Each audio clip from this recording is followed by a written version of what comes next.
So here are our pattern pieces, well actually our cut pieces for the pre-cut shirt. We have the back, front and the sleeves, and I'll just go through each one so you know which is which. So this is the back panel here. Now with the back panel we have darts, so there should be 3 drill holes in the back on each side. If you don't have those drill holes, come and see us and we'll find the drill holes. So that's for the back darts.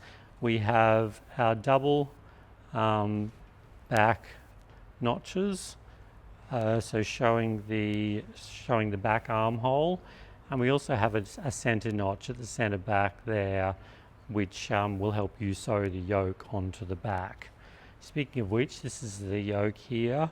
So you can see there are the notches on the back there at the yoke, and these two sew together, so we have a double yoke.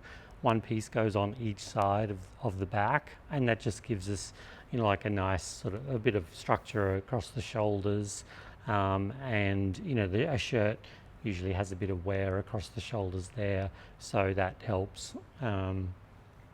with that wear. So our neckline, so this is our back neck on the yoke, and again we have notches, so there's a notch in each piece. That's to help match our collar up with the center back. So that's the yoke pieces. And if you wanted to as well, usually when you get pieces you have the right sides facing, so you could actually write right side or right side, you know, but if you're working with a printed fabric, it's pretty obvious which is the right side anyway, but just as a quick reminder, and that'll help me show you what's happening as well. So these are our front pieces, and both the same, so a mirrored pair.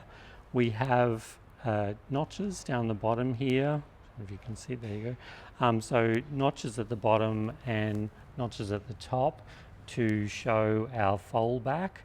So that's when the fabric folds back, to create a tab for our buttons and buttonholes. And we have on our armhole here, we have a single notch, and you can mark those. And that's really to help so you line know. the sleeve up correctly, isn't it? Yeah, So you exactly. put the front sleeve into the front armhole. Yeah, so our sleeve, as you'll see in a minute, it has one single notch for the front and a double notch for the back, and that's what matches up with these. So this is our first sleeve here, which is a puff sleeve. So it's this one on the shirt. So it's going to be gathered in to the armhole, and then it's going to have elastic around the bottom. So on this piece, and you can see we have a single front notch here, shoulder notch, and then a double backman notch, and you can see that goes on the body this way, so that'll be gathered up and that'll be gathered this way here.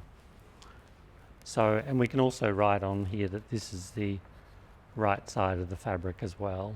And I'm just doing this in chalk on the pieces, which means it'll come out with wear or with the first wash.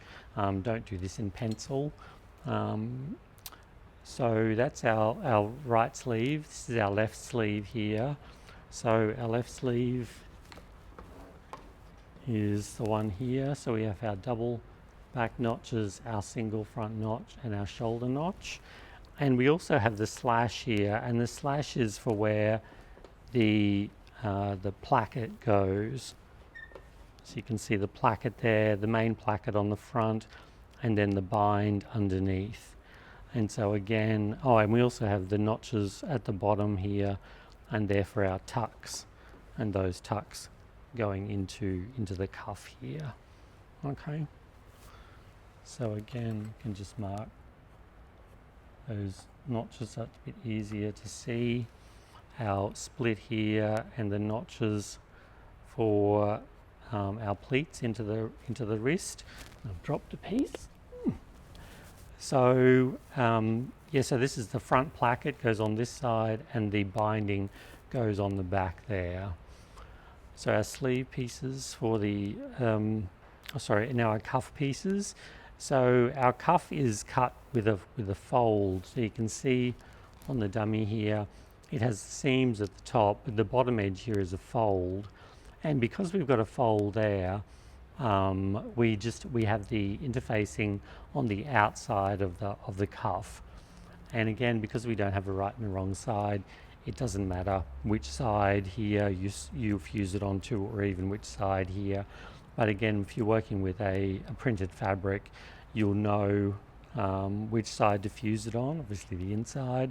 And you'll also have more than likely have a pair as well. So you'll have a pair of cuffs so you can make sure that they're mirrored whichever way they go. And lastly, we have our collar here. So 2 pieces for the collar. One piece is just the piece itself, the fabric itself, and the other piece, I don't know how hard that is to see, but that's actually interfaced on this side. You can see the difference between the two.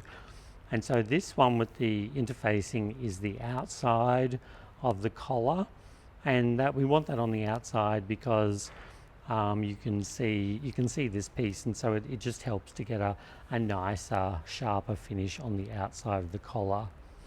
Our collar pieces also have notches. So there's our shoulder notch there, our center back notch there, and another shoulder notch there, and the same on our inside collar. So notch, notch, and notch, our 3 notches there. And just so you know, with this, because we've only got a 1-piece collar, and it's sitting like this, the interfacing goes on the outside. So like I said, to provide you with a sharper finish. If you've got a 2-piece collar, like we have on this sample here, and this is a regular 2-piece collar shirt. In this instance, we want to have the interfacing on the inside of the collar. And the way to think about that is that the interfacing goes on the inside of the collar stand and the top of the collar here. So when you're sewing these 2 pieces together, you put the interfaced piece down onto the interfaced piece and then sew them around the neck together. So that's the difference. It probably wouldn't look too bad if you put the interfacing on the inside of the other one, but it is a nicer finish if you've got it on the inside of this one and on the outside of a stand collar. And there are pieces.